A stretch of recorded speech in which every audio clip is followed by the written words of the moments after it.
So hey weeps, Nexus here. सो आज की स्टोरी है डियाब्लो की, जो कि एंशिएंट पीरियड में काफी पावरफुल डार्क मैजिशियन था, जो कि इतना ज्यादा पावरफुल हो गया था जिसकी पावर को देखकर गॉड्स भी डरने लगे थे। और उसी डर के चलते 12 गॉड्स ने मिलकर उसको एक दिन सील कर दिया। मगर अब डियाब्लो वापस आ चुका है अपना रिवेंज लेने। सो अगर आपको रिइंकार्नेशन या ओपीएमसी वाले मानवा पसंद है तो आपको ये मानवा काफी ज्यादा पसंद आने वाली है। सो बिना और ज्यादा टाइम वेस्ट करे शुरू करते हैं आज के एपिसोड को। सो एपिसोड की स्टार्टिंग हम लोगों को दिखाया जाता है किंगडम ऑफ सेल्डम का एंड हाउस होल्ड। एंड हम लोग देखते हैं उसके अंदर कोई सोकर उठा होता है और उसको एक सपना बार बार सता रहा होता है। एंड वो बताता है कि उसका नाम जेमी वेल्टन है और वो किंगडम ऑफ सेल्डम के एंड हाउस होल्ड का फर्स्ट बॉर्न चाइल्ड है और उनका सक्सेसर भी है। और वो बताता है कि वो अपनी पास्ट लाइफ में डियाब्लो नाम से जाना जाता था, जो कि दुनिया का स्ट्रॉन्गेस्ट डार्क मेज था, जिससे गॉड्स तक डरते थे। इसी वजह से उन्होंने मिलकर उसको सील कर दिया, बट इसने भी बदला लेने का वादा किया था। बट एक बार मुझे एक डायमेंशन गिफ्ट दिखी और जब मैंने उससे आजाद होने की कोशिश की तो मैं यहाँ बॉर्न हो गया और मेरे पेरेंट्स मुझे बहुत ज्यादा प्यार करते थे। और देखते ही देखते 9 साल बीत गए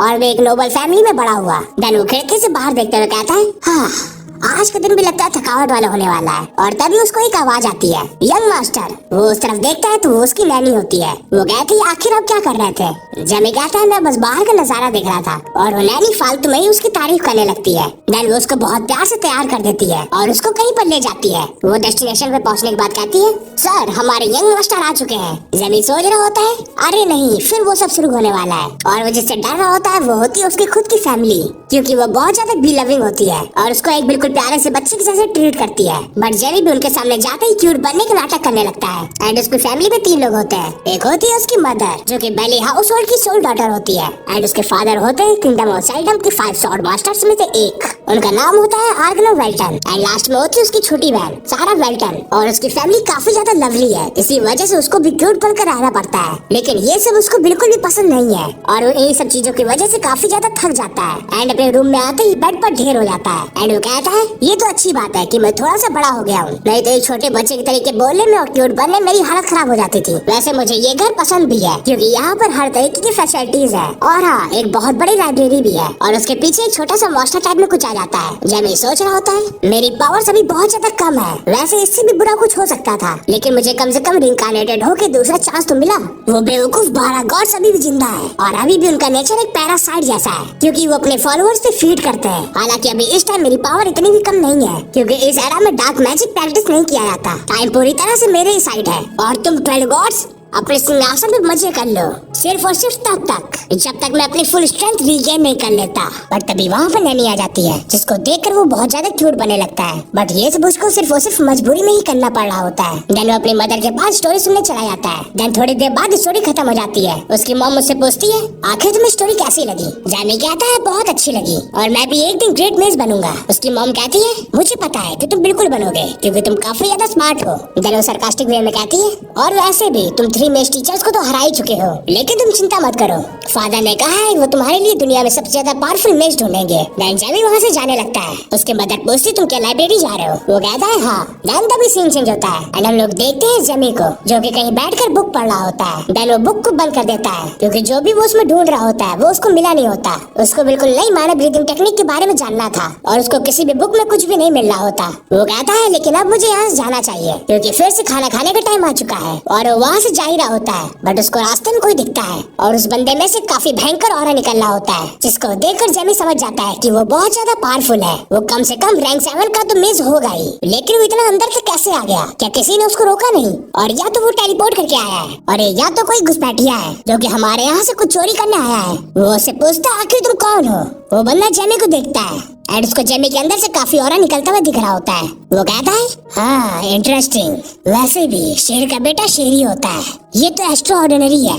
जेमी सोच रहा होता है, अगर इस टाइम मेरे पास अपनी रियल पावर की हाफ पावर भी होती तो फिर भी मैं इस आदमी को अब तक घुटने में ला चुका होता, लेकिन मैं बस खड़ा ही नहीं रह सकता, मुझे इसको सबक सिखाना ही पड़ेगा। और वो बंदा भी जेमी को देखकर काफी ज्यादा हैरान होता है, क्योंकि 9 साल के बच्चे के हिसाब से उसके अंदर काफी ज्यादा माना होता है। और वो बंदा कहता है, तो मुझे दिखाओ तुम कितने ज्यादा पावरफुल हो। डियाब्लो कहता है, आखिर तुम्हारा मेरे टेस्ट लेने की हिम्मत कैसे हुई? मैं हूँ डियाब्लो वॉलपेर, जिससे गॉड्स तक डरते हैं। एंड ये कहने के साथ ही उस पर अटैक कर देता है, बट उस अटैक से उस बंदे को कुछ भी नहीं होता, जिसको देखकर डियाब्लो हैरान होता है। एंड डियाब्लो की पावर को देखकर वो बंदा भी काफी ज्यादा इम्प्रेस होता है। वो सोच रहा होता है कि आखिरकार एक 9 साल का बच्चा इतना पावरफुल स्पेल कैसे कास्ट कर सकता है। देन वो डियाब्लो पे अटैक कर देता है एंड डियाब्लो भी उस बंदे की पावर से काफी ज्यादा इंप्रेस होता है एंड वो कहता है ये स्पेल तो काफी ज्यादा अच्छा है बट ये मुझे नुकसान नहीं पहुंचा सकता, मुझे तो इसमें रिएक्ट करने की भी जरूरत नहीं है। और इसी चीज को देखकर वो बंदा हैरान हो जाता है क्योंकि वो बंदा ये बात हजम नहीं कर पा रहा होता कि एक 9 साल के बच्चे को स्पेल के बारे में इतना ज्यादा जानकारी हो। पर तभी वहाँ पर जेमी का फादर आ जाता है जो कि उस स्पेल को काट देता है एंड वो जेमी से पूछता है क्या तुम ठीक हो।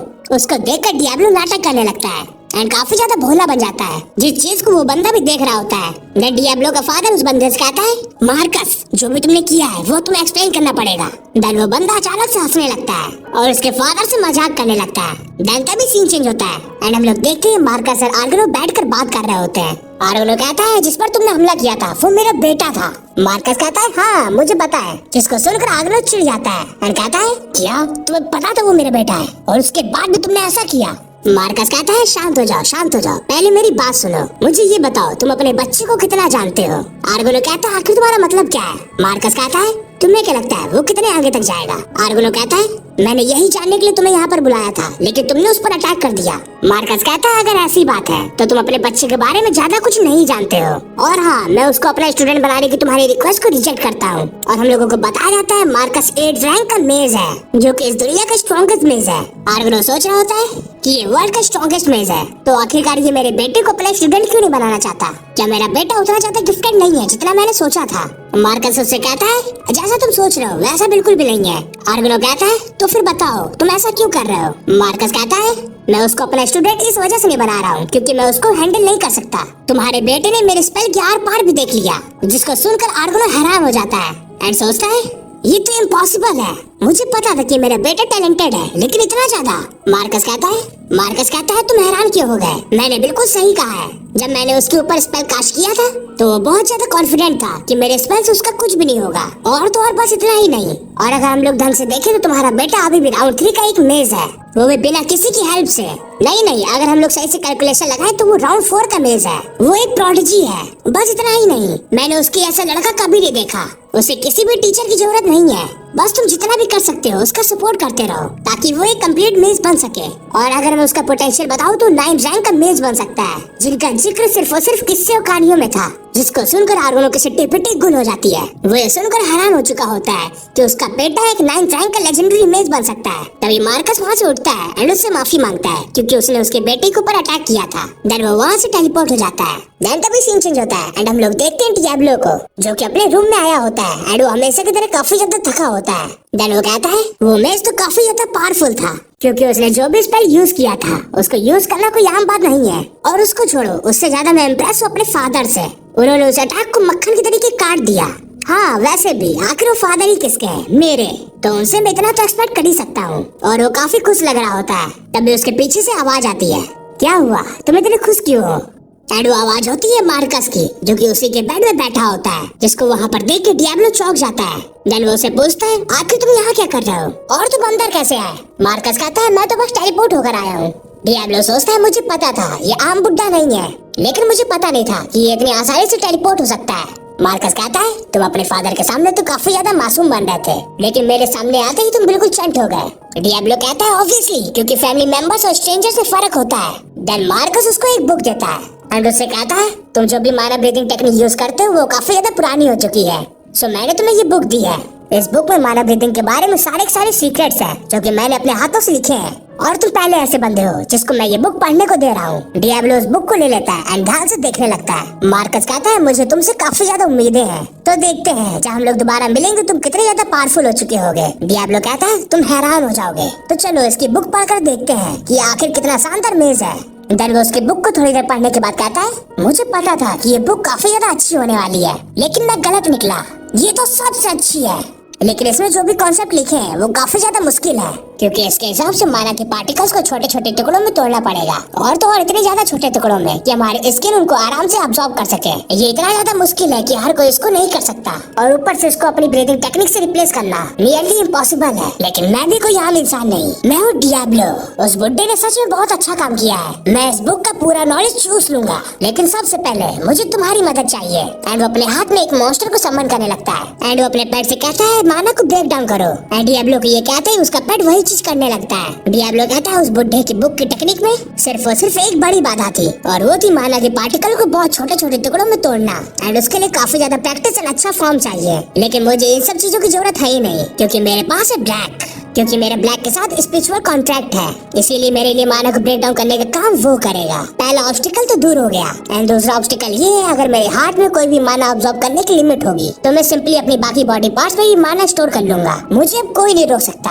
देन थोड़ा टाइम बीत जाता है एंड हम लोग देखते हैं डियाब्लो के रूम के बाहर उसकी नैनी खड़ी होती है, क्योंकि वो डियाब्लो को देखकर काफी ज्यादा घबरा गई होती है। इसीलिए वो अपने साथ डियाब्लो के फादर को भी लाई होती है। डियाब्लो को देखकर उसका फादर भी हैरान हो जाता है एंड सोचता है मुझे पक्का पता है जरूर मार्कस ने जेमी को कुछ दिया होगा, लेकिन फिर भी उसका रातों रात माना इतना ज्यादा इंक्रीज हो गया। इतना तो मैं इमेजिन भी नहीं कर सकता कि मेरे लड़के में इतना ज्यादा पोटेंशियल है। आर्गनो नैनी से कहता है उसको बिल्कुल भी डिस्टर्ब मत करना। देन आर्गनो वहाँ से जाने लगता है एंड जाते जाते अपने बेटे के बारे में सोच रहा होता है, और वो काफी ज्यादा खुश हो रहा होता है क्योंकि उसके बेटे में रैंक 9 का मेज बनने का पोटेंशियल है। फिर कुछ टाइम बीत जाता है एंड हम लोग देखते हैं डियाब्लो की आंखें खुलती है। वो कहता है मानो को ब्रेक डाउन करना पहले बहुत ज्यादा मुश्किल था, लेकिन अब वो मेरे बाएं हाथ का खेल है, लेकिन अभी भी मेरी बॉडी की माना स्टोर करने की लिमिट रैंक 4 की है। तभी ब्लैक कुछ कहता है। डियाब्लो रिप्लाई करता है हाँ मुझे पता है, लेकिन अपने बॉडी को मॉडिफाई नहीं करना चाहता, लेकिन वैसे भी ये बॉडी काफी ज्यादा कमजोर रही है। देन वो थोड़ी देर तक ब्लैक से बात करता है। देन वो ब्लैक को इनविजिबल होने का इंस्ट्रक्शन देता है। वो कहता है मैं फादर से मिलने जा रहा हूँ और मैं नहीं चाहता वो तुम्हें देखे।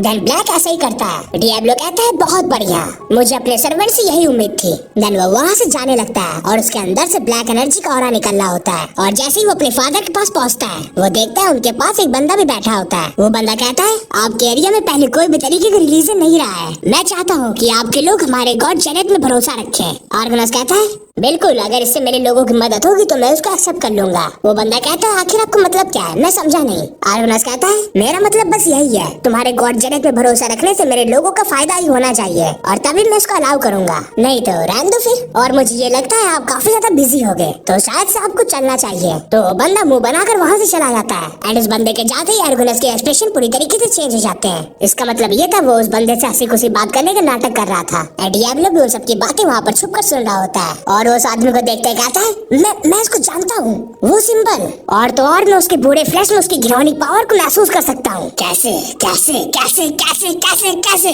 जेनिथ, आखिर तुम्हारी हमारे यहाँ पैर रखने की हिम्मत कैसे हुई? आखिर फादर ऐसा कैसे होने दे सकते हैं? वो क्यों चाहते हैं कि हमारी पब्लिक जेनिथ पे फेथ रखे? नहीं नहीं नहीं, मैं अपने एरिया में बिल्कुल भी ऐसा नहीं होने दे सकता, लेकिन मेरी पावर्स लिमिटेड है, तो ये करने का सिर्फ और सिर्फ एक ही तरीका है, मुझे फादर को उसके अगेंस्ट करना पड़ेगा। देन वो अपने फादर के पास पहुंच जाता है। आर्गनस कहता है जो तुम रात में करने का ट्राई कर रहे थे वो तुमने कर लिया क्या? जेमी कहता है हाँ फादर। देन वो लोग थोड़ी देर तक बात करते हैं, बट तभी आर्गनस कुछ नोटिस करता है, जिसको देखकर वो हैरान हो जाता है। वो देख रहा होता है कि जेमी की बॉडी लगातार माना अब्सॉर्ब कर रही होती है, और माना सिर्फ और सिर्फ उसके हार्ट में स्टोर नहीं हो रहा होता, बल्कि सारे बॉडी पार्ट्स में स्टोर हो रहा होता है, जो कि बड़े बड़े लोग भी नहीं कर पाते हैं, और ये सब जेमी ने 9 साल की उम्र में कर लिया। देन वो जेमी से घबराते हुए पूछता है जेमी क्या तुमने सच में वो बुक को पूरा पढ़ लिया जो कि तुम्हें मार्कस ने दी थी? जेमी कहता है हाँ बिल्कुल, और बस इतना ही नहीं, मैंने तो उसमें कुछ गलतियां भी निकाली हैं, जिसको सुनकर वो चौंक जाता है। देन वो ब्लैक की तरफ इशारा करते हुए कहता है क्या वो एक क्रिएचर है जिसको कि तुमने समन किया है? जेमी कहता है क्या आपको ये दिख गया? वो सोचता है लेकिन कैसे,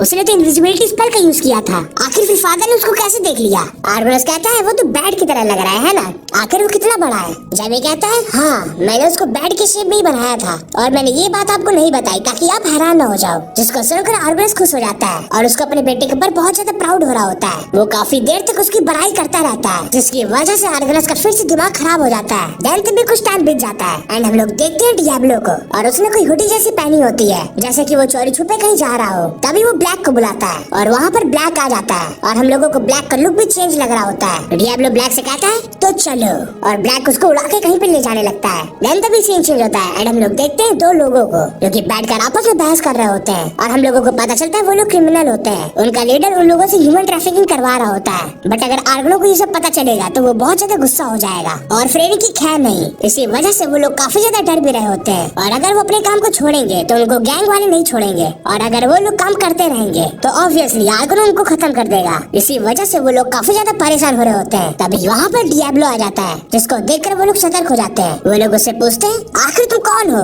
डियाब्लो कहता है तुम लोगों ने भी क्या पूछा, मैं कौन हूँ? एक बंदा कहता है अगर तुम आंसर नहीं दोगे तो मरने के लिए तैयार हो जाओ। एंड वो दोनों ही डियाब्लो पे अटैक कर देते हैं, बट डियाब्लो वहाँ से गायब हो जाता है। तभी उनको एक आवाज आती है, तुम चूजे अभी क्या बात कर रहे थे? तुम लोग जो भी बात कर रहे थे वो मुझे बहुत ज्यादा इंटरेस्टिंग लग रहा था और अब मैं उसके बारे में जानना चाहता हूँ। तभी वो उनके ऊपर माइंड कंट्रोल स्पेल का यूज करता है एंड वो लोग डियाब्लो को सब कुछ सच सच बता देते हैं। एंड उसको ह्यूमन ट्रैफिकिंग वाली बात सुनकर काफी ज्यादा गुस्सा आ जाता है। वो सोच रहा होता है अभी तक तो सिर्फ और सिर्फ गॉड ही ह्यूमन के बीच में आ रहे थे और यहाँ तो ह्यूमंस भी एक दूसरे को नुकसान पहुँचा रहे हैं। देन वो उन दोनों को कमांड देता है, तुम लोग यहाँ से सीधा एल हाउस रोड में जाओ और वहाँ पर अपने प्लान की सारी डिटेल्स बता दो। देन वो लोग वहाँ से निकल जाते हैं एंड डियाब्लो भी वहाँ से निकलने वाला होता है, बट तभी वहाँ पर उनमें से एक बंदे की लाश आके गिरती है एंड हम लोग देखते हैं वहाँ पर कुछ और बंदे भी आ रहे होते हैं और जो उनके टीम का लीडर होता है उसी ने इन लोगों को मारा होता है। डियाब्लो कहता है आखिर इसकी हिम्मत कैसे हुई मेरे लोगों पे हमला करने की। तभी वो अपने दोनों आदमियों की लाइफ को एक्सटेंड कर देता है एंड वहाँ पर जो बुढ़ा होता है वो डियाब्लो को देखकर कहता है आखिर कौन हो तुम जिसको मरने का इतना शौक है? एंड वो अपने आदमी उस कह के डियाब्लो के मरे हुए लोगों को वापस घसीटने लगता है, जो कि डियाब्लो के स्पेल की वजह से जिंदा हो चुके होते हैं। एंड वो डियाब्लो के ऊपर एक अटैक कर देता है जिसकी वजह से उसके सर में छेद हो जाता है और वो यही नहीं रुका होता, वो लगातार डियाब्लो के ऊपर अटैक करता ही जाता है, जिसकी वजह से डियाब्लो अधमरा हो जाता है। एंड वो बुढ़ा कहता है बहुत बढ़िया, बिल्कुल ऐसे ही तड़पो, मुझे तुम्हारी आवाज सुननी है। एंड वो अपने हाथों में बहुत बड़ा सा अटैक बना लेता है, देन वो उस पर शूट भी कर देता है। तभी उसका साथी कहता है सर आपने फिल्म पर अटैक क्यों कर दिया? वो बुड्ढा कहता है आखिर तुम क्या बकवास कर रहे हो, मैंने उस लड़की पर अटैक किया था। तभी उसके पीछे से एक आवाज आती है, तुम्हारा खत्म हो गया क्या? वैसे तुमको अपने साथी को मारकर कैसा लग रहा है? वो बुड्ढा उसकी तरफ देख के सोचता है आखिर ये कैसा क्रिएचर है, ये मरा क्यों नहीं और उसकी बॉडी के आसपास ये ऑब्वियस ऑरा कैसे निकल रहा है? डोरो कहता है तुम्हारे पास रैंक 3 में जितनी भी पावर नहीं है और तुम एक्टिंग तो ऐसे करते हो जैसे तुम बहुत पावरफुल हो। वो बुड्ढा उससे डर के पीछे हटने लगता है, देन वो उस पे एक अटैक कर देता है, रैंक 3 एक्सप्लोजन स्पेल बस्ट, अब मरो बच्चे। बट तभी हम देखते हैं उसका अटैक पूरी तरह से गायब हो जाता है एंड हम लोग देखते हैं डियाब्लो को जो कि काइंड उस बंदे को कंट्रोल करने लगता है एंड कहता है मुझे अपने से कमजोर बंदों के दिमाग से खेलने में बहुत मजा आती है। तभी वो बंदा अपने घुटनों पे आ जाता है, उसके लोग ये सब देख के चौंक जाते हैं, क्या उसने एक ही अटैक में से डाउन कर दिया, ये तो मॉन्स्टर है। एंड वो लोग वहाँ से भाग जाते हैं। तभी डियाब्लो उस बंदे पे कोई स्पेल का यूज करता है, देन वो उसका सर अपने हाथों से ऊपर उठाता है एंड कहता है मेरे प्यारे स्नोकर अब मेरे सवालों का जवाब दो। वो कहता है जी मास्टर, हमारे जो बॉस है वो छोटे बच्चों को किडनैप कर रहे हैं। डियाब्लो कहता है क्या बस इतना ही? फिर तो तुम्हें पहला वेस्ट ऑफ टाइम हुआ। वो जो पहले के 2 बंदे थे उससे मैं डैड को नोटिफाई करवा दूंगा, तो फिर आखिर मैं इस वाले का क्या करूं? मैंने इसके दिमाग के साथ बस थोड़ा बहुत ही खेला है, लेकिन उसके बावजूद भी उसकी सोल पूरी तरीके से क्रश हो चुकी है। इसका मतलब है कि ये अपने आप से थोड़ी देर में मर जाएगा। एक रैंक 3 में इसका 100 काफी ज्यादा काम आएगा, लेकिन इसकी सोल की जो हालत है उसकी वजह से ये मेरे कुछ भी काम नहीं आने वाला। तब तो ऐसा लग रहा है कि मेरे पास कोई और चॉइस नहीं है। एक रैंक 3 में माना का एक बहुत बड़ा सोर्स होता है, खाने के लिए शुक्रिया। एंड वो ये कहने के साथ ही उसका सारा का सारा माना खा जाता है। देन वो पहले वाले 2 बंदों को देखता है, कहता है आखिर मुझे तुम दोनों के साथ क्या करना चाहिए? मैंने इनको जबरदस्ती माना देकर कुछ टाइम के लिए बचाया था, पर फिर भी ये थोड़े टाइम बाद मर ही जाएंगे एंड मैं इन्हें मरने नहीं देना चाहता क्योंकि मुझे और भी कुछ काम करवाने हैं। तभी वो ब्लैक को समन करता है एंड कहता है बहुत टाइम हो गया कि मैंने नेक्रोमेंसी का यूज नहीं किया। एंड बहुत लोगों को नेक्रोमेंसी का तो मतलब पता ही होगा,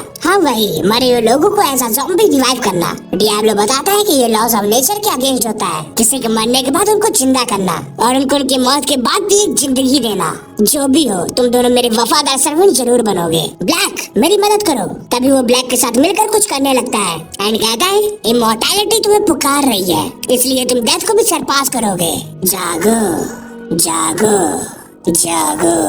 तभी वो लोग रिएनिमेट हो जाते हैं एंड उसकी घुटनों में आ जाते हैं। डियाब्लो सोचता है कुछ अलग हुआ है, इन दोनों की बॉडी से अभी भी डार्क स्मोक क्यों निकल रहा है? हाँ ऐसा लग रहा है मैंने स्पेल कास्ट करने में कुछ गलती कर दी।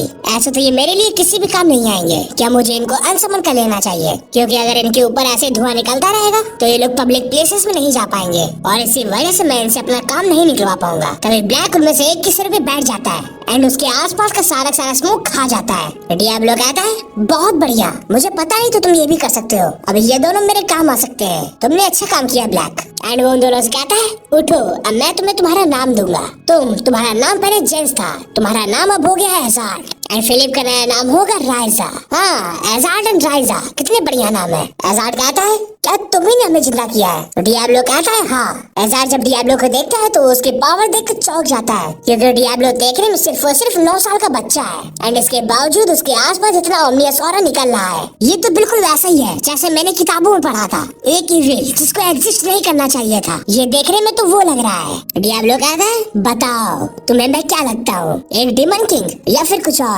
तभी राइजा हिम्मत जुटाते हुए खड़ा हो जाता है एंड चिल्लाते हुए कहता है मुझे नहीं पता कि तुम डीमन किंग हो या और कोई, लेकिन हमारी आंखों में तुम एक इंसान तो बिल्कुल भी नहीं हो। जिसको देखकर डियाब्लो हैरान हो जाता है, क्योंकि ऐसा पहली बार हुआ है कि उसके सर्वेंट्स ने उसके सामने सर उठाने की हिम्मत की है। देन डियाब्लो अपनी उंगली से कुछ इशारा करता है, जिसकी वजह से राइजा जमीन में धंस जाता है और डर के मारे कांपने लगता है। डियाब्लो कहता है अगर आज के बाद तुमने मुझसे ऐसी बात करने की हिम्मत की तो तुम उसके बाद गलती दोहराने के लिए जिंदा ही नहीं बचोगे। तो राइजा कहता है ठीक ठीक सर, मैं समझ गया। डियाब्लो बताता है सोल का सबमिशन ऐसे ही होता है, फिर चाहे विक्टिम की मर्जी हो या ना हो, वो मेरे इशारों पे नाचेगा, क्योंकि यही नेचुरल लॉ है काले जादू का। एंड वो लोगों से कहता है अरे हाँ, मैं एक चीज तो भूल ही चुका था, मैं कोई डीमन किंग नहीं हूँ, मैं बस एक डार्क मेज हूँ जिसने कि एक बार गॉड्स को मारने की कोशिश की थी और उसके बावजूद वो जिंदा है और अपना काम पूरा करके ही दम लेगा। मैं तुम लोगों को सिर्फ और सिर्फ एक टास्क दे रहा हूँ, जेनेट के बिलीवर्स पे नजर रखना और सारी इंफॉर्मेशन गैदर करते रहना। वो लोग कहते हैं यस सर। डियाब्लो कहता है हाँ एक और चीज, एक ऐसे इंसान को ढूंढ के लाओ जो कि ह्यूमन ट्रैफिकिंग बारे में काफी ज्यादा जानता हो। एंड जैसे ही राइजा ऊपर देखता है डियाब्लो वहाँ पर नहीं होता, तभी उनके जान में जान आती है और वो लोग अपने काम के लिए निकल जाते हैं। और हम लोग देखते हैं डियाब्लो को जो कि घर की तरफ वापस जा रहा होता है, बट तभी उसके पीछे से कोई टकरा जाता है। जैसे वो पीछे देखते हैं वहाँ पर एक छोटा सा बच्चा होता है। डियाब्लो कहता है तुम क्या अंधे हो बच्चे? वो बच्चा कहता है आखिर तुम्हारा मतलब क्या है, तुम भी तो बच्चे ही हो। एंड हम लोग देखते हैं ब्लैक ने डियाब्लो के हेयर के कलर छुपा दिया होता है, तभी डियाब्लो वहाँ से वापस जाने लगता है। वो बच्चा पीछे से कहता है ये कैसा अजीब बच्चा था, उसके बाल कितने ज्यादा भद्दे थे एंड वो बड़ों की तरह बिहेव कर रहा था।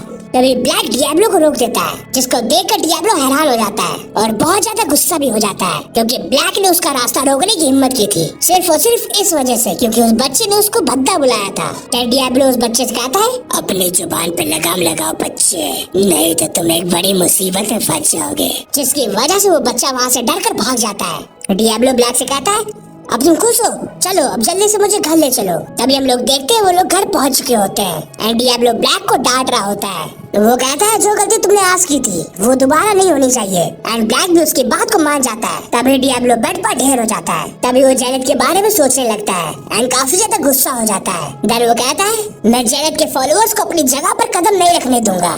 देन तभी सीन चेंज होता है, यहाँ पर हम लोग देखते हैं एजार्ड को जो कि अपने बेस पे जा चुका होता है एंड वो एक आदमी के सामने खड़ा होता है जो कि उसी का गैंग मेंबर होता है। वो उससे पूछता है आखिर बॉस कहाँ है? वो बंदा कहता है या आखिर तुम जिंदा कैसे हो? एजार्ड कहता है मैंने जितना पूछा उसका आंसर दो। एंड वो बंदा ये सोच सोच कर डर रहा होता है कि आखिर ये जिंदा कैसे है, क्योंकि हैरी खुद इन दोनों को मारने गया था एंड ये लोग उसको तो हरा ही नहीं सकते, क्योंकि ये लोग तो अच्छे से स्पेल तक नहीं कास्ट कर सकते। तभी एजार्ड उसके मुंह के पास अपना हाथ मारता है, जिसकी वजह से वहाँ पर दीवार में छेद हो जाता है। वो बंदा सोच रहा होता है आखिर ये इतना स्ट्रॉन्ग कैसे हो गया। एक सेकंड, जब से ये आया है तब से मुझे कोई भी गैंग मेंबर की आवाज नहीं आई है। क्या इसका मतलब ये हुआ कि इसने उन सबको मार दिया? ऐसा कैसे हो सकता है? देन वो कहता है मैं बॉस के बारे में कुछ भी नहीं जानता। तभी वहाँ पर राइजा आ जाता है एंड वो बोलता है क्या तुम सच में सच बोल रहे हो? वो बंदा कहता है हाँ, और अगर तुम्हें मेरे ऊपर भरोसा नहीं है तुम किसी और गैंग मेंबर से ही पूछ सकते हो, वो भी सेम ही आंसर देंगे। राइजा सोचता है बॉस को ढूंढना बहुत जरूरी है क्योंकि हमारे मास्टर को वो चाहिए। देन वो उस आदमी से पूछता है चलो मैंने मान लिया कि तुम्हें नहीं पता है, लेकिन तुम्हें लगता क्या है कि बॉस कहाँ होगा? तुम्हें कोई भी आइडिया है? वो बंदा कहता है मेरा बॉस दारूबाज है तो किसी पब में होगा, तुम लोग उसे वहीं पर ढूंढ लो। तभी वो लोग वहाँ से निकलने लगते हैं, बट वहाँ से निकलने से पहले एजार्ड उस बंदे की एक पंच मार देता है, जिसकी वजह से वो बंदा नॉकआउट हो जाता है। एजार्ड कहता है हम लोग इसको ही अपने मास्टर के पास ले चलेंगे। वैसे राइजा हम लोगों को इसको रखना कहाँ चाहिए, किसी जंगल में क्या? राइजा कहता है मेरे पास इससे भी अच्छा कुछ आइडिया है, हम लोग इसको मेरे घर के तहखाने में रखेंगे। तभी एजार्ड उस बंदे को उठा लेता है एंड वो लोग वहाँ से जाने लगते हैं। देन तभी सीन चेंज होता है एंड हम लोग देखते हैं उसी लड़के को जो कि थोड़ी देर पहले डियाब्लो से टकराया होता है। वो पता नहीं क्यों गैंग मेंबर्स के अड्डे में होता है, जहाँ पर चारों तरफ गैंग मेंबर्स की लाशें पड़ी होती हैं और वो लड़का वहाँ का माहौल देखकर वहाँ से निकल जाता है। तभी वापस सीन चेंज होता है एंड हम लोग देखते हैं जेमी को, जो कि अभी अभी सो के उठा होता है एंड वो लास्ट नाइट के इंसिडेंट से काफी ज्यादा थका होता है, लेकिन वो फिर भी किसी तरह बेड से उठ जाता है एंड तैयार होकर ब्रेकफास्ट के लिए चला जाता है एंड हम लोग देखते हैं कि डाइनिंग रूम में उसके फादर भी बैठे होते हैं, बट वहाँ पर उसकी मॉम नहीं होती। तभी वो उसके पीछे से आकर उसको डरा देती है, लेकिन जेमी को पता होता है कि उसके पीछे मॉम छुपी है, लेकिन फिर भी वो डरने का नाटक करने लगता है और हमेशा की तरह उनकी बी लविंग फैमिली की बकैती चलती रहती है। देन थोड़ी देर बाद उसके डैड कहीं जाने की बात करने लगते हैं। जेमी पूछता आखिर हम लोग कहाँ जा रहे हैं, तो उसके डैड बोलते हैं हम लोगों को कल कहीं पर जाना है। जेमी पूछता है कहाँ पर, उसकी मॉम बताती है कि L Simon and L Wilton मिलकर कल एक लंच ऑर्गेनाइज करा रहे हैं, जहाँ पर किंगडम और शेल्डन के ईस्टर्न पार्ट के सारे नोबल्स आएंगे और इस बार तुम लोग भी हमारे साथ जाओगे। देन तभी थोड़ा टाइम बीत जाता है एंड हम लोग देखते हैं डियाब्लो को, जो कि ब्लैक को बुलाता है और उसे कहता है जल्दी चलो, मुझे अपने दोनों नौकरों से बात करनी है। तभी ब्लैक उसको वहाँ से लेकर चला जाता है एंड हम लोग देखते हैं एजार्ड एंड राइजा को, जिनको कि डियाब्लो की प्रेजेंस का एहसास हो जाता है और वो अपनी जगह से खड़े हो जाते हैं। देन वो लोग कहते हैं मास्टर आप आ गए क्या? डियाब्लो कहता है हाँ, और उसका क्या हुआ जो मैंने काम तुमको दिया था? राजा कहता है सॉरी, लेकिन अभी हम लोग फेथ एंड जन्नत के बारे में ज्यादा कुछ नहीं पता लगा पाए। डियाब्लो कहता है कोई नहीं, लेकिन दूसरा टास्क का क्या हुआ? वो लोग कहते हैं हाँ, हमने उनमें से एक को पकड़ लिया एंड हम लोग देखते हैं वहाँ पर वही आदमी बंधा पड़ा होता है, जो कि डियाब्लो के हेयर का कलर देखकर चौंक जाता है और वो समझ जाता है ये भी वेल्टन हाउस होल्ड से है और इसी वजह से वो काफी ज्यादा घबराने लगता है। राइजा बताता है ये बंदा रेबल्स के एग्जीक्यूटिव में से एक है और इस बंदे को हम दोनों के मर्डर के प्लान के बारे में भी पता था, लेकिन जब हम लोगों ने इससे बॉस के बारे में पूछा तो इसने कुछ भी बताने से मना कर दिया। ये आखिरी तक बस यही कहता रहा कि इसे कुछ नहीं पता है। डियाब्लो कहता है इसका फैसला तो मैं खुद करूंगा, इसका मुंह खोलो। तभी वो बंदा जोर जोर से चिल्लाने लगता है मुझे छोड़ दो, मैंने कुछ भी नहीं किया है और ना ही मुझे कुछ पता है, लेकिन अगर तुम मुझे जिंदा छोड़ दोगे तो मैं तुम तक इन्फॉर्मेशन लाने के लिए कुछ भी करूंगा। वो बंदा सोच रहा था ये तो सिर्फ और सिर्फ एक बच्चा है, लेकिन उसके बावजूद मुझे इससे डर क्यों लग रहा है, और तो और इसकी बॉडी से इतना ज्यादा ऑब्वियस माना कैसे निकल सकता है? डियाब्लो कहता है मुझे तुम्हें मारने का कोई भी मन नहीं है, बस जैसा मैं कहता हूँ वैसा तुम करते रहना। वो बंदा काफी डरते हुए कहता है मैं कुछ भी करूंगा, जैसा आप कहोगे मैं सब कुछ करने को तैयार हूँ, बस मुझे कुछ भी नुकसान मत पहुँचाना। तभी डियाब्लो कहता है अपना मुंह बंद रखो, जिसकी वजह से उसका मुंह अपने आप से ही बंद हो जाता है। डियाब्लो कहता है तुम बस मेरे लिए एक ही चीज कर सकते हो, यहाँ से सीधा एल हाउस उड़ जाओ, तुम यहाँ से सीधा एल हाउस उड़ जाओ और तुम्हारी ऑर्गेनाइजेशन जो भी कुछ करने का प्लान कर रही है वहाँ पे उसकी सारी इन्फॉर्मेशन दे दो। और डियाब्लो के माइंड कंट्रोल की वजह से जैसा डियाब्लो कहता है वो बंदा वैसे ही करने लगता है एंड डियाब्लो अपने दोनों चमचों से कहता है तुम दोनों कुछ दिनों के लिए शहर छोड़कर कहीं दूर चले जाओ। एंड वो लोग सर झुकाते हुए कहते हैं हम लोग आपकी बातों का अच्छे से पालन करेंगे। राजा कहता है और मैं ये भी समझ रहा हूँ कि आपने ये ऑर्डर क्यों दिया है। डियाब्लो कहता है तुम बिल्कुल सही समझे एंड वो वहाँ से जाने लगता है। तभी राइजा उसको पीछे से रोकता है। डियाब्लो कहता है क्या हुआ? राइजा कहता है आखिर हम लोग किस तरीके के क्रिएचर बन गए हैं, हम लोगों को याद है कि हम लोग मर गए थे और एक चीज को बदला भी नहीं जा सकता और हम लोग वापस से पहले जैसा बनने को कह भी नहीं रहे, क्योंकि हम लोग अपनी पावर से सेटिस्फाइड है। बस मैं ये जानना चाहता हूँ कि मैं किस तरीके का बींग बन चुका हूँ। डियाब्लो कहता है आखिर तुम एग्जैक्टली क्या जानना चाहते हो? वो कहता है हम लोगों की मौत के बाद से हमारी पावर्स बहुत ज्यादा बढ़ चुकी हैं। मुझे ऐसा लग रहा है कि हम लोग हाई रैंकिंग डेड्स बन चुके हैं। क्या मैंने सही कहा?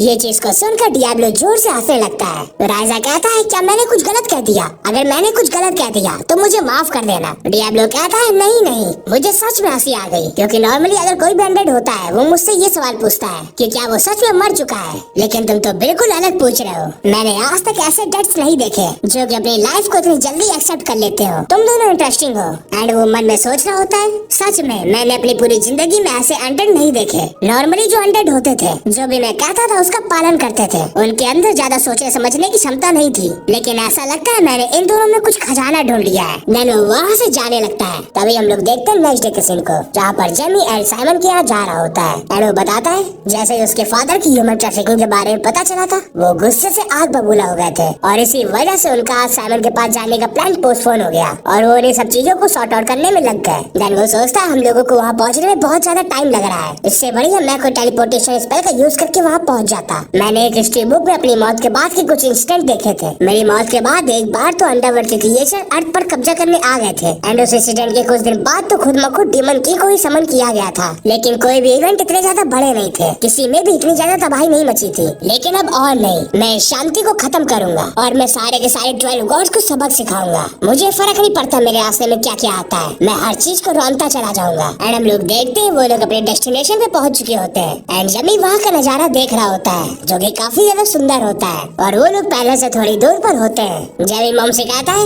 मैं एल साइमन से पहली बार मिल रहा हूँ, मेरे तो धक धक हो रहा है। उसकी मॉम कहती है ये अच्छी बात है कि तुम एल साइमन को एडमायर करते हो, क्योंकि ऑब्वियसली अगर तुम मेज बनने जा रहे हो तुम्हें यही करना चाहिए। एल साइमन बहुत ज्यादा बढ़िया बंदा है, जब वो तुम्हारे डैड के एज का था वो रैंक 7 मेज बन गया था, जो कि बहुत ज्यादा बड़ी बात है। और वो ईस्ट इंडीजन के 2 सबसे बड़े नोबल्स में से एक है एंड ड्रेजन का किंग भी है। उसका मैजिक एक ब्यूटीफुल रेड लोटस फ्लावर को रिजेंबल करता है और इसी वजह से उसका निकनेम भी यही है, रेड लोटस मेज। और तो और कुछ अफवाहें भी है कि उसने एक बार हजारों लोगों की जान ली है। जेमी कहता है अच्छा आखिर वो कैसा इंसान है? उसकी मॉम बताती है उसके हेयर्स बहुत ज्यादा ब्यूटीफुल है, बिल्कुल लाल खून जैसे। जेमी सोच रहा होता है मुझे फर्क नहीं पड़ता कि उसका नाम रेड लोटस मेज है और या तो वो रैंक 7 का मेज है, लेकिन उसके पास एक ऐसी पावर है जिससे वो हजारों लोगों को एक साथ मार सकता है। क्या इस टाइम में भी ऐसे लोग एग्जिस्ट करते हैं? मैं तो उस बंदे से बात करने के लिए बेताब हो रहा हूँ। जब मैं मार्कस से मिला था तो हम दोनों ने बस थोड़ी सी ही बात की थी। देखते हैं अब इससे मिलने के बाद क्या होता है। एंड हम लोग देखते हैं वो लोग पैलेस में पहुंच चुके होते हैं। तभी एक बंदा उनको वहाँ से पिकअप करता है एंड उनके रूम तक छोड़ देता है। उसकी मॉम कहती है ये तो बहुत अच्छी बात है कि एल साइमन ने हम लोगों के लिए ऐसी प्रिपरेशन रखी है। जेमी कहता है बिल्कुल सही कहा। देन वो सभी लोग तैयार हो जाते हैं और सबसे मिलने के लिए चले जाते हैं और उस जगह पर सब कुछ बहुत तगड़े तरीके से सजा होता है। जेमी कहता है कि एल साइमन हमेशा से ही ऐसी लाइफ स्टाइल जीना पसंद करते हैं।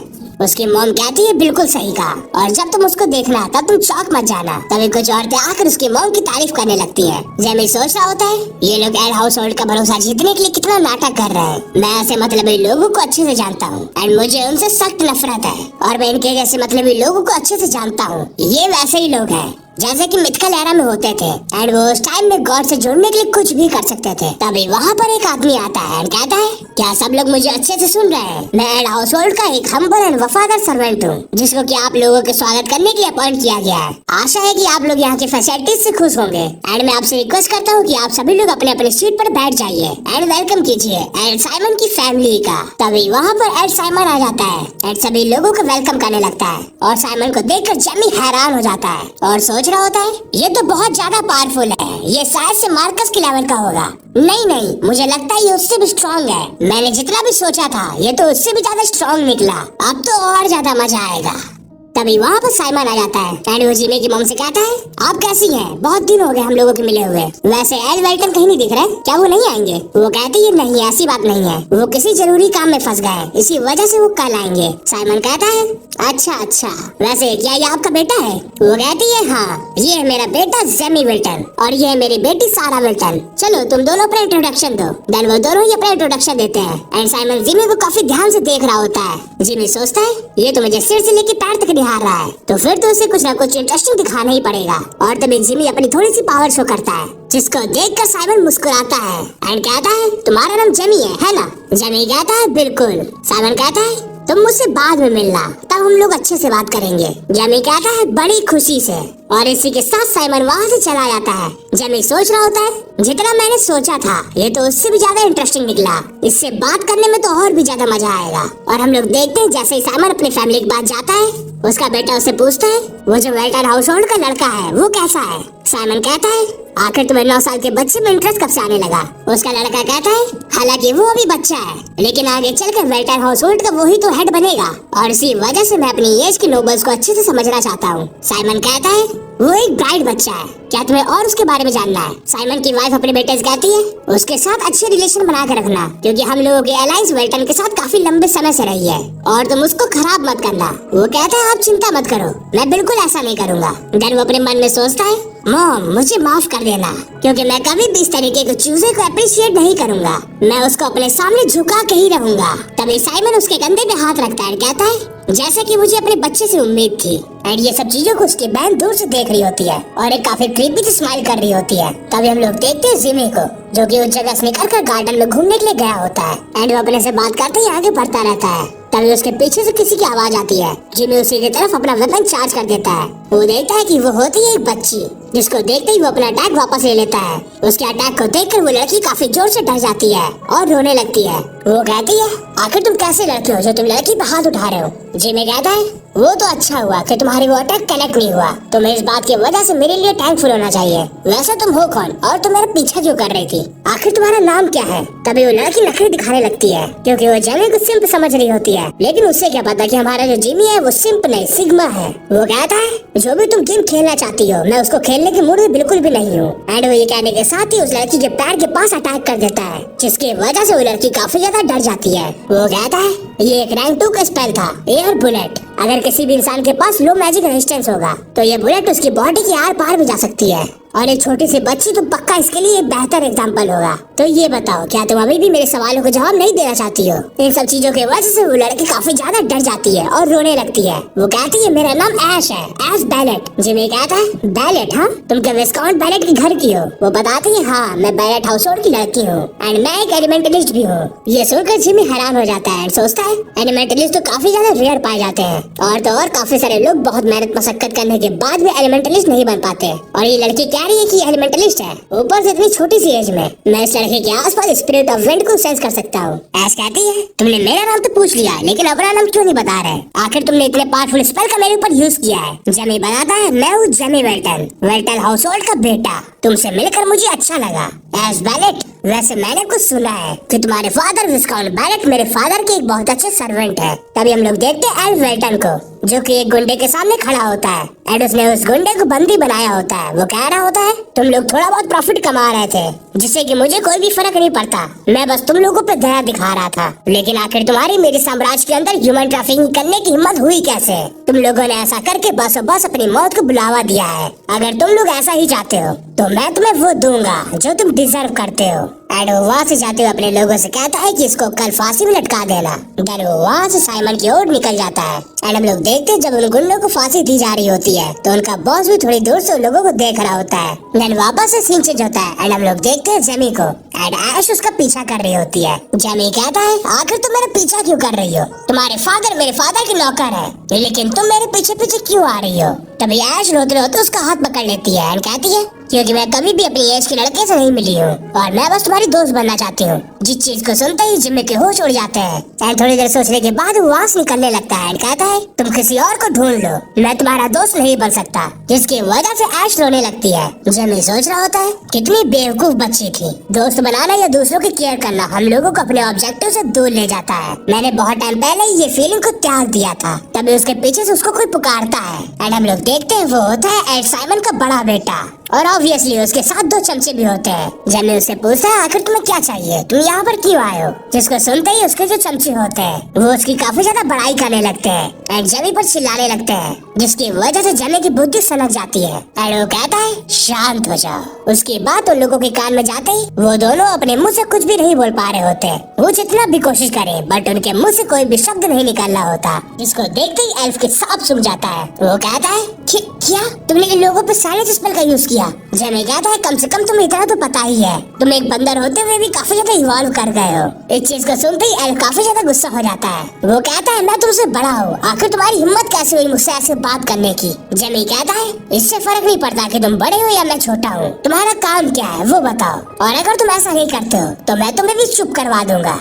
एल्फ कहता है, मैं यहाँ पर तुमसे फाइट करने नहीं आया हूँ, मुझे बस तुमसे थोड़ी बात करनी थी। जेमी कहता है, मुझे सुनना ही नहीं है, जल्दी से यहाँ से दफा हो जाओ। एल्फ कहता है, तुमने सुना नहीं क्या कि वो दोनों क्या कह रहे थे? तुम्हें पता नहीं कि मैं कौन हूँ? जेमी कहता है, हाँ मुझे पता है, तुम एल्फ साइमन के बेटे हो।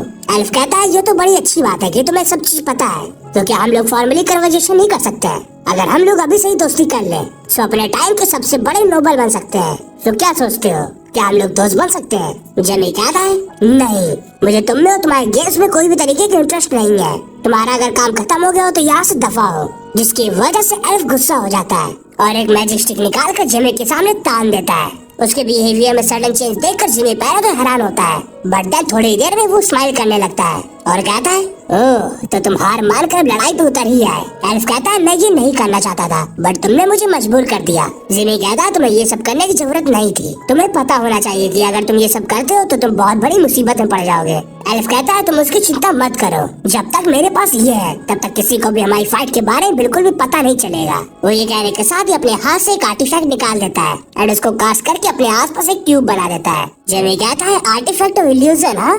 एल्फ कहता है तुम्हें इसके बारे में पता है? जो भी हो इससे कुछ भी फर्क नहीं पड़ता, वैसे भी तुम अपने घुटने मेरे आगे टेकने ही वाले हो। देन वो अपने चमचे को साइलेंस स्पेल से फ्री कर देता है। जिमी उसके आर्टिफैक्ट को देखते हुए कहता है इंटरेस्टिंग। एल्फ कहता है इंटरेस्टिंग से तुम्हारा क्या मतलब है? तुम कहीं सटिया तो नहीं गए हो? तभी जिमी एक स्पेल कास्ट करता है एफिलिक्शन, जिसकी वजह से उसके आसपास काफी सारा डार्क और आ जाता है एंड एल्फ और उसके चमचों के आंखों और मुंह से खून निकलने लगता है। वो लोग काफी ज्यादा पेन में होते हैं। जिमी कहता है ये आर्टिफैक्ट का इफेक्ट बंद मत करना, क्योंकि अगर तुमने ऐसा कर दिया तो तुम्हारी फैमिली मेंबर्स तुम्हारा पेन देख नहीं पाएंगे। तभी वो तीनों और भी ज्यादा दर्द में कराहने लगते हैं और बहुत ज्यादा चिल्लाने लगते हैं एंड हम लोग देखते हैं एल्फ को, जिसकी हालत बहुत ज्यादा खराब होती है। वो काफी ज्यादा कांप रहा होता है, सोच रहा होता है मैं इसको खत्म कर दूंगा, इससे मैं अपना बदला लेके ही रहूंगा। बट ऐसा मैं करूंगा कैसे? मुझे तो ऐसा लग रहा है कि वो रैंक 4 मेज है, लेकिन मैं सिर्फ और सिर्फ रैंक 2 का मेज हूँ। आखिर मैं इन सब पचड़े में कैसे ही पड़ गया? एक सेकंड, लेकिन वेल्टन हाउसहोल्ड तो अपनी तलवारबाजी के लिए जाना जाता है, तो फिर आखिर ये चूजा इतना अच्छे तरीके से मैजिक कैसे यूज कर पा रहा है? देन वो बदला लेने का सोचते हुए वहाँ से निकलने लगता है। देन तभी सीन चेंज होता है एंड हम लोग देखते हैं एल्फ को, जो कि कहीं पर अपने चमचों के साथ जा रहा होता है। उसके चमचे कहते हैं क्या तुम श्योर हो कि तुम ये चीज करोगे? एल्फ कहता है आखिर हमारे पास और कोई रास्ता भी तो नहीं है, इसलिए अपना मुंह बंद करो और मेरे पीछे पीछे आओ। तभी उसके पीछे से किसी की आवाज आती है, बड़े भैया, और हम लोग देखते हैं वहाँ पर होता है उसका छोटा भाई लेनन। एल्फ उससे पूछता है कि आखिर वो यहाँ क्या कर रहा है। लेनन अपने हाथ में एक आर्टिफैक्ट दिखाते हुए कहता है अब आखिर मेरे बड़े भाई को किसी चीज की जरूरत हो तो मैं शांत कैसे बैठ सकता हूँ। एल्फ उस चीज को देखकर काफी ज्यादा घबरा जाता है एंड कहता है तुम्हें इतना पावरफुल आइटम कहाँ से मिला? लेनन कहता है आपको इससे फर्क नहीं पड़ना चाहिए, अब जल्दी से जाओ और उस चूजे को मजा चखा दो। एल्फ उसकी बात मान जाता है एंड उस आर्टिफैक्ट को ले लेता है। देन तभी सीन चेंज होता है एंड हम लोग देखते हैं एल वेल्टन को एंड वो भी यहाँ पर आ चुका होता है एंड साइमन उसका स्वागत कर रहा होता है। वो दोनों ही आपस में हाथ मिलाते हैं एंड एक दूसरे का हाल चाल पूछते हैं। देन वो लोग बात करने के अंदर चले जाते हैं। वेल्टन पूछता है कि लंच कैसा गया? साइमन कहता है जैसे हमेशा जाता है। बाय द वे मैंने तुम्हारे लड़के से बात की थी।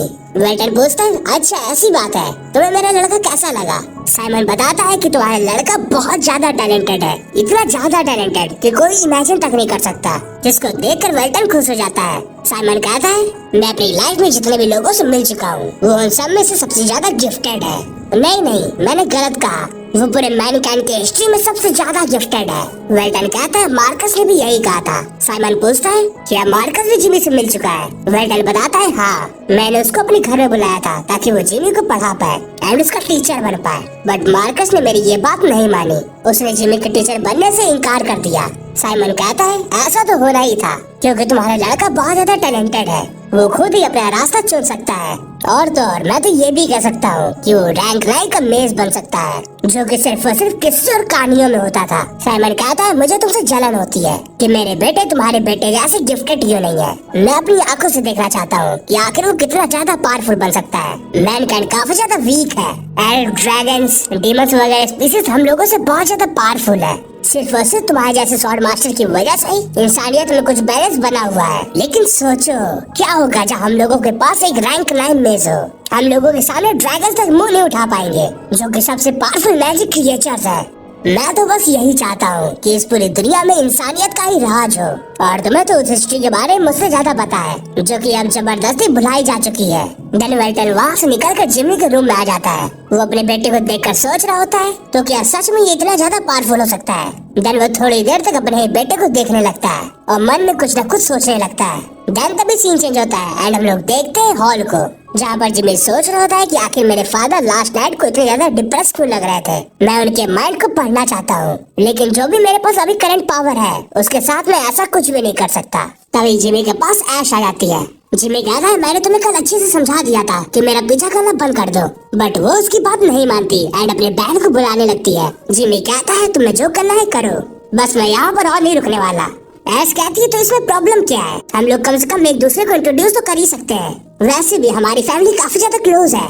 तभी उसके पीछे से आवाज आती है ऐश जरा तमीज से बात करो, आखिर तुम एल हाउसहोल्ड की यंग मास्टर से ऐसे कैसे बात कर सकती हो। एंड हम लोग देखते हैं वो होती है ऐश की बड़ी बहन रेबेका बैलेट। तभी जैसे ही जिमी उसको देखता है वो कहीं खो जाता है एंड वो कहता है जेन। वो बताता है कि पिछले जन्म में यही उसका प्यार थी। गॉड्स ने उसकी लाइफ को मुझसे छीन लिया था और सिर्फ इसी चीज ने मुझे अंदर तक हिला दिया और मेरी पर्सनैलिटी पूरी तरीके से बदल गई। और आज वही लड़की एक बच्चे के रूप में मेरे सामने खड़ी है। तभी वहाँ पे एल्फ आ जाता है एंड कहता है, ओह तो मैंने तुम्हें ढूंढ लिया। तुमने मेरे साथ जो भी कुछ किया है उसकी तुम्हें कीमत चुकानी पड़ेगी। अब इसी समय मैं तुम्हें अपने घुटनों पे लाऊंगा, अब भुगतो। एंड वो ये कहने के साथ ही आर्टिफैक्ट का यूज कर देता है, जिसकी वजह से एक इमेंस फ्लेम जिमी की तरफ बढ़ने लगती है। बट जिमी इतने पावरफुल स्पेल को चुटकी बजाते ही खत्म कर देता है और कहता है, मैंने तुम्हें मेरे बीच में आने से मना किया था। ये सब देखकर एल्फ बुरी तरीके से हैरान हो जाता है, क्योंकि उसने जो भी स्पेल जिमी पे कास्ट किया था वो नॉर्मल स्पेल नहीं था, वो था रैंक 6 का स्पेल, द फीनिक्स रैथ, जिसको कि उसके फादर साइमन ने खुद अपने हाथों से क्रिएट किया था। आखिरकार इसने इतने पावरफुल स्पेल को चुटकी बजाते ही खत्म कैसे कर दिया। एल्फ अभी भी सदमे में होता है, लेकिन हम लोग देखते हैं जिमी को, जिसको कि बहुत ज्यादा गुस्सा आ रहा होता है एंड वो वापस से अपने डियाब्लो वाली पर्सनैलिटी में जाने लगता है। वो बहुत बेरहमी के साथ कहता है, अब मरो। उसके सिर्फ और सिर्फ एक ही स्पेल से एल्फ की पूरी बॉडी जमने लगती है। पहले कुछ देर तक तो एल्फ समझ नहीं पाता कि उसके साथ ये क्या हो रहा है, बट तभी उसको काफी जोर से दर्द होने लगता है और वो चिल्ला चिल्ला कर रोने लगता है। डियाब्लो लगातार उसी को ही घूर रहा होता है, जिसका मतलब ये है वो लगातार अपने स्पेल को कास्ट कर रहा होता है। तभी कोई हाथ उसकी आंखों को बंद कर देता है और उससे कहता है, बस बहुत हुआ, अब बस करो। एंड ये होता है जेमी का फादर। तभी जिमी भी उसके गोद में बेहोश हो जाता है। वेल्टन सोच रहा होता है, पहले तो मुझे लगा कि ये मेरी आंखों का धोखा है, लेकिन जब मैंने थोड़ा ध्यान से देखा तो मैं समझ गया कि ये स्पेल किसी को मारने के इंटेंशन से कास्ट किया गया है। एंड अगर मैं अभी बीच में नहीं आता तो एल्फ की वहीं पर मौत हो जाती। जिमी को देखकर साइमन सोच रहा होता है, बहुत बढ़िया।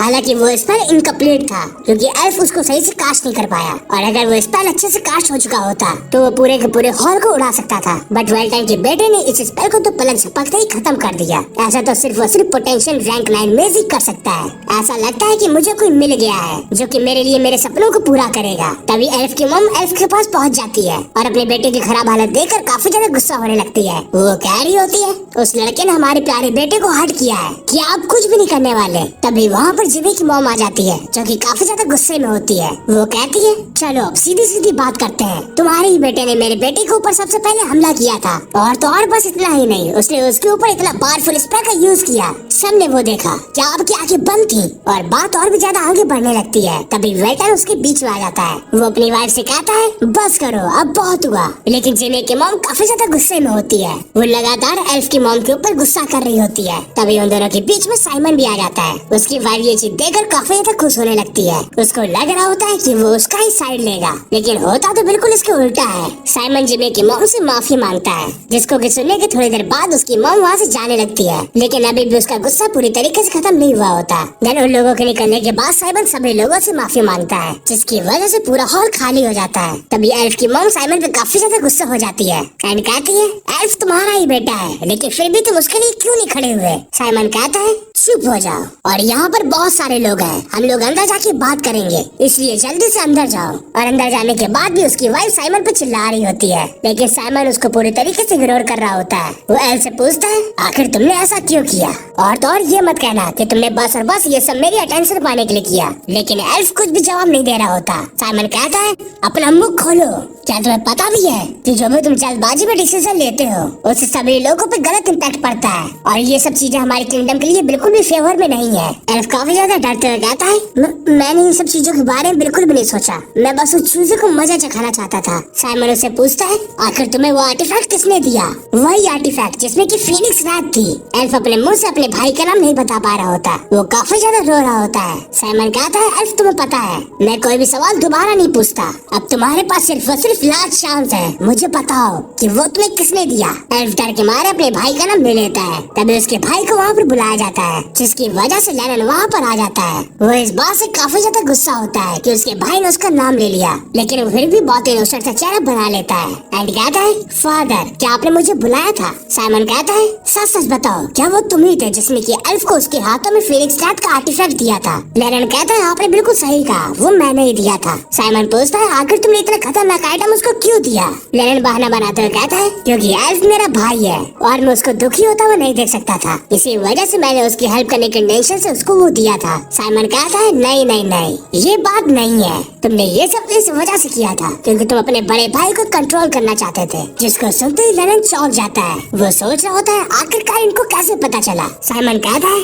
तुम दोनों लोग हमेशा यही सोचते होगे कि मैं तुम दोनों पर ध्यान क्यों नहीं देता। मैं ऐसा इस वजह से नहीं करता क्योंकि हालांकि तुम लोग मेरे बेटे ही हो, लेकिन फिर भी तुम लोगों में वो टैलेंट नहीं है जो मैं अपने बेटों से चाहता था। और अगर तुम लोगों को सच में मेरी अटेंशन चाहिए तो ये फालतू की चीजें करना बंद कर दो और कुछ ऐसा काम करो जिससे कि ये प्रूव हो जाए कि तुम लोग मेरा ही खून हो। तुम लोगों ने जो कुछ भी किया है उसका फल तुम्ही लोगों को मिलेगा। इसी वजह से कल तुम लोग जेमी वेल्टर से माफी मांगने जाओगे और तुम लोग तब तक उससे माफी मांगोगे जब तक वो माफ नहीं कर देता। एफ को जिमी के सामने जाने से डर लग रहा होता है। सो अपने भाई से कहता है लेनन क्या तुम उससे माफी मांगने जाओगे। बट लेनन कुछ भी जवाब नहीं दे रहा होता। वो बिल्कुल शांत खड़ा होता है और उसके दिमाग में सिर्फ और सिर्फ उसके फादर की बातें गूंज रही होती है। देन तभी सीन चेंज होता है एंड हम लोग देखते हैं जिमी को जो कि सो रहा होता है। उसके पास उसकी मॉम खड़ी होती है एंड वो थोड़ी देर पहले के इंसिडेंट के बारे में ही सोच रही होती है। वो अपने इमोशन पर ज्यादा कंट्रोल नहीं कर पा रही होती। तभी आर्गुनस भी वहाँ पर आ जाता है एंड अपनी वाइफ को संभालता है। वो उसको दिलासा देता है एंड कहता है जो भी तुम मुझसे चाहती हो वो मैं करूँगा। देन वो लोग वहाँ से निकल जाते हैं एंड हम लोगों को पता चलता है कि जिमी जग रहा होता है।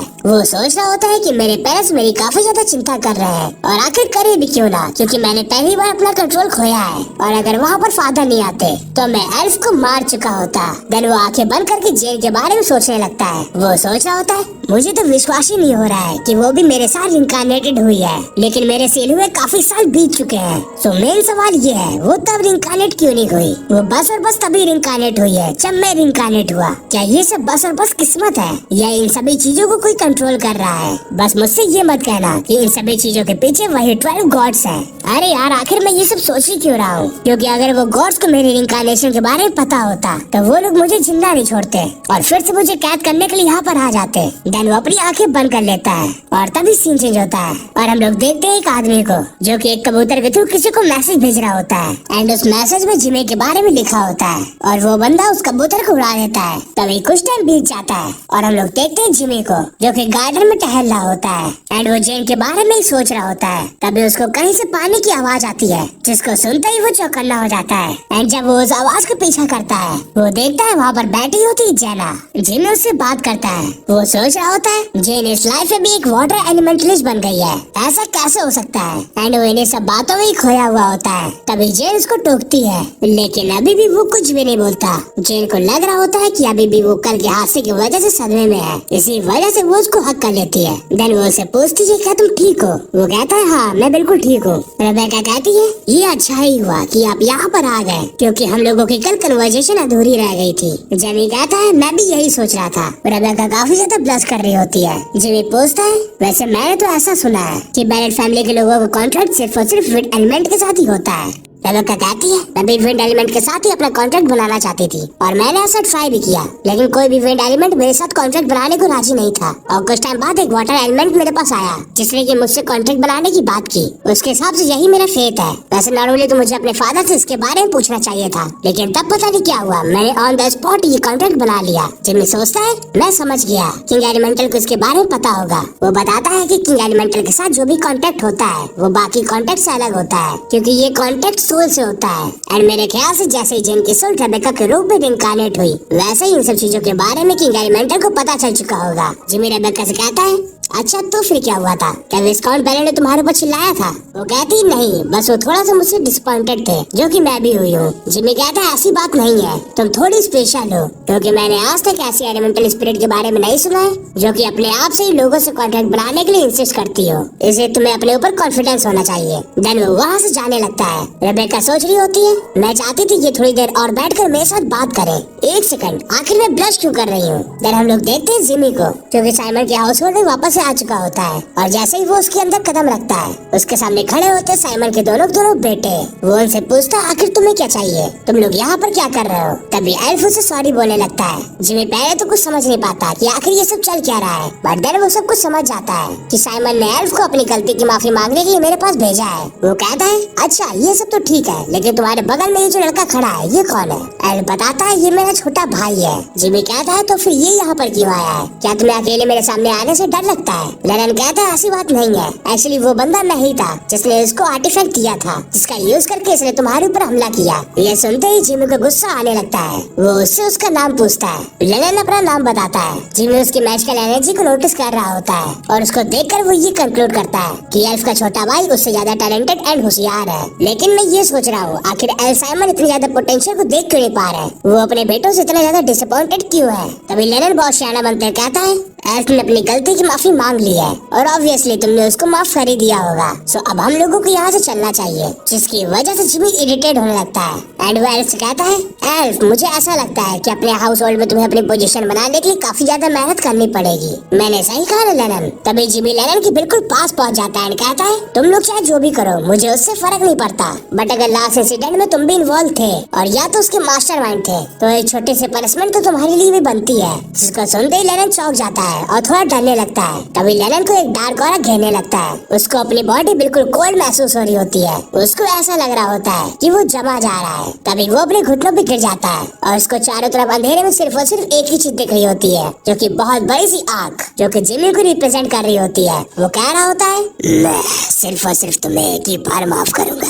थोड़ी देर में देखते ही देखते उसके आसपास का सारा डार्क ऑरा गायब हो जाता है और हम लोग देखते लेनन काफी ज्यादा घबराया हुआ होता है। वो बस रो रहा होता है। उसको समझ नहीं आ रहा होता कि अभी थोड़ी देर पहले उसके साथ क्या हुआ। वो बस और बस अपने घुटनों पर ही बैठ के रो रहा होता है। उसको बस और बस एक ही बात सुनाई पड़ रही होती है, जो कि जिमी ने कही होती है कि ये गलती लेनन की पहली और आखिरी गलती थी। इसके बाद वो उसकी गलती माफ नहीं करेगा। तभी लेनन जिमी से सॉरी बोलने लगता है। देन जिमी वहाँ से चला जाता है एंड हम लोग देखते हैं कि वो घर के निकल रहा होता है और वो वहीं पर ही खड़े होकर सारी तैयारियों को देख रहा होता है, क्योंकि उसको घर जाने की बहुत जल्दी होती है। तभी उसके पास साइमन आ जाता है। वो कहता है मैं तुमसे बात करना चाहता था लेकिन मेरे पास टाइम नहीं हो पा रहा था। ये मेरे लिए बहुत शर्मनाक बात है। जिमी कहता है सेम मेरे साथ भी है, मैं भी आपसे बात करना चाहता था। साइमन कहता है तुम इतनी जल्दी जा रहे हो, अगर तुम चाहो तो और भी देर तक रुक सकते हो। जिमी कहता है नहीं नहीं मुझे घर जाना है, क्योंकि मुझे वहाँ जाकर आराम करना है, क्योंकि मैं बहुत ज्यादा थक चुका हूँ और रीजन तो आपको पता ही होगा। वो एल्फ वाले इंसिडेंट के बारे में इंडिकेट कर रहा होता है। साइमन पहले उसकी बात सुनकर चौंक जाता है,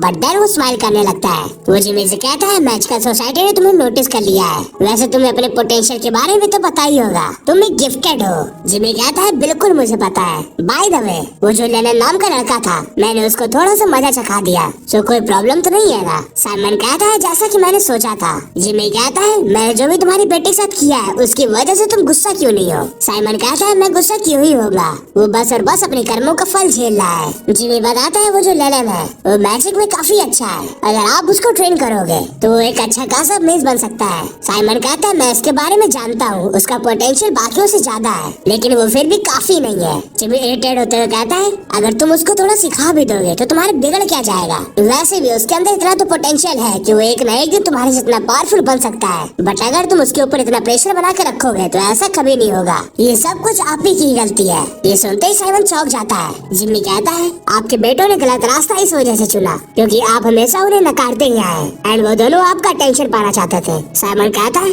क्या तुम ये कह रहे हो कि सब चीज मेरी गलती है और मैं ही अपने बेटे का टैलेंट नहीं जानता? इस बच्चे से बात करके तो ऐसा लग रहा है जैसे कि ये कोई बच्चा ना हो, बल्कि ये बहुत पावरफुल मेज हो, इतना ज्यादा पावरफुल कि मैं उसके आसपास भी नहीं आता हूँ। तभी किसी की आवाज आती है जिमी जाने का टाइम हो गया। जिमी साइमन को बाय बोलकर वहाँ से निकलने लगता है। साइमन जिमी को निहार रहा होता है। देन तभी सीन चेंज होता है एंड हम लोग देखते हैं डियाब्लो को, जो कि कहीं जंगल में खड़ा होता है। तभी वो किसी को बुलाता है और उसके सामने आ जाते हैं उसके दोनों चमचे एजार्ड एंड राइजा। डियाब्लो पूछता है कि तुम लोगों को क्या क्या पता चला? राइजा बताता है ऑर्डर ऑफ जेनिथ काफी ज्यादा अच्छा बनने की कोशिश कर रहा है एंड वो हिल्स के काफी ज्यादा पार्ट में चैरिटी भी कर रहा है। वो गरीबों का दिल जीत रहा है, जो लोग भूखे हैं उनको खाना दे रहा है, जिन लोगों के पास घर नहीं है वो उनको शेल्टर दे रहा है, यहाँ तक कि वो एक ऑर्फनेज भी चला रहा है। तो कुल मिलाकर वो सब लोगों का भरोसा जीत रहा है। जिमी पूछता है ये सब कुछ कितने ज्यादा टाइम से हो रहा है? राइजा बताता है तब से जब से रेबल ग्रुप का एलिमिनेशन हुआ था, उसके बाद से ही वो लोगों का भरोसा जीत कर उनके पीछे प्रोपेगेंडा फैला रहा है। वो बिना पैसे की लोगों की मदद कर रहा है, जिसके चलते लोग उसके फेथ को अपना रहे हैं, यानी कि फेथ ऑफ जेनिथ को।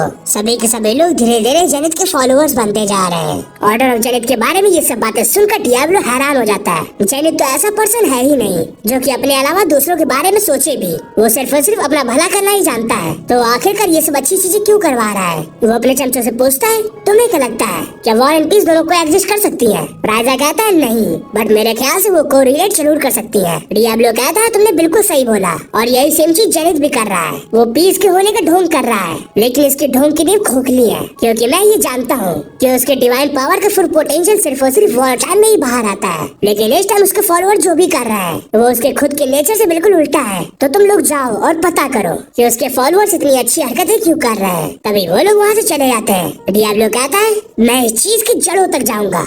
तभी हम लोगों को दिखाया जाता है ऑर्डर ऑफ जेनिथ के ऑर्फनेज को, जहाँ पर वही लड़का होता है जो कि कुछ दिनों पहले डियाब्लो से टकराया था। वो ऑर्फनेज में सफाई का काम कर रहा होता है एंड ऑर्डर ऑफ जेनिथ का एक मेंबर उसको अप्रिशिएट कर रहा होता है। उस लड़के का नाम होता है रिकी। वो सोच रहा होता है मेरी अभी की लाइफ बिल्कुल हेवन जैसे चल रही है, मुझे किसी भी चीज की कमी महसूस नहीं होती है। यहाँ पर मुझे हर चीज पसंद है, लेकिन यहाँ से आने से पहले मेरी लाइफ बिल्कुल भी अच्छी नहीं थी। मैं यहाँ पर सिर्फ और सिर्फ 1 महीने पहले ही आया था। अगर मुझे इन लोगों का साथ नहीं मिला होता तो मैं और मेरी बहन भूख के मारे तड़प रही होती। तभी वो अपने रूम के अंदर चला जाता है जहाँ पर उसकी सिस्टर बैठी होती है, और हम लोगों को पता चलता है वो ब्लाइंड होती है, और सैडली इसी वजह से उनके बचपन में ही उनके पेरेंट्स उनको छोड़ दिया होता है। लेकिन जब मैं गलियों में भटक रहा था तब किसी को भी मेरी फिक्र नहीं होती थी। सबको बस और बस अपने से ही मतलब होता था, और मैं जब जिंदगी से हार मानने ही वाला था तभी मेरे सामने वो आया जिसको कि गॉड ने भेजा हुआ होता है। उसने मेरे लिए अपना हाथ बढ़ाया, और अब मेरा सपना यही है कि मैं गॉड का एक बहुत अच्छा प्रीस्ट बनूं एंड ऑर्डर ऑफ जेनिथ की वजह से मेरे लाइफ में जो भी मिरेकल्स हुए हैं मैं उनको पूरी दुनिया में फैला दूं।